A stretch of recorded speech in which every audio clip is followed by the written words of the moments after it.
জি, আসসালামু আলাইকুম। আমি কোর্ট ইন্সপেক্টর মোহাম্মদ আমিনুল ইসলাম, রংপুর সদর কোর্ট, রংপুর। তো আজকে যে বিষয়টি সেটা হচ্ছে যে পীরগাছা থানার একটা অস্ত্র মামলা।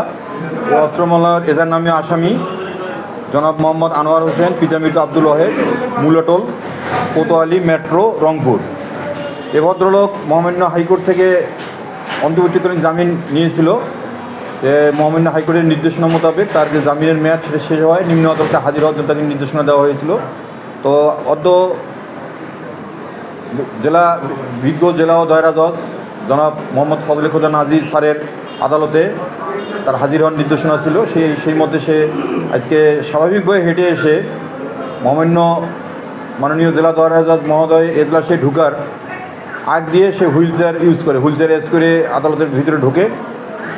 এটা হচ্ছে মাননীয় জেলা জজ স্যার এই বিষয়টা তার সিসি ক্যামেরাতে উনি এটা পর্যবেক্ষণ করার পর বিজ্ঞ আইনজীবী তাকে অসুস্থতা দেখিয়ে জামিন আবেদন করলে বিজ্ঞ জেলা দায়রা জজ মহোদয় এই বিভ্রান্ত তথ্য দেওয়ার জন্য ভর্ৎসনা করে বিজ্ঞ আইনজীবীকে এবং ওই আসামি আনোয়ার হোসেনের যে জামিন সেই জামিন নামপোজ করে CW মিলে বিজ্ঞ আদালতে জেল কেন্দ্রীয় কারাগারে প্রেরণের জন্য আদেশ দান করেন।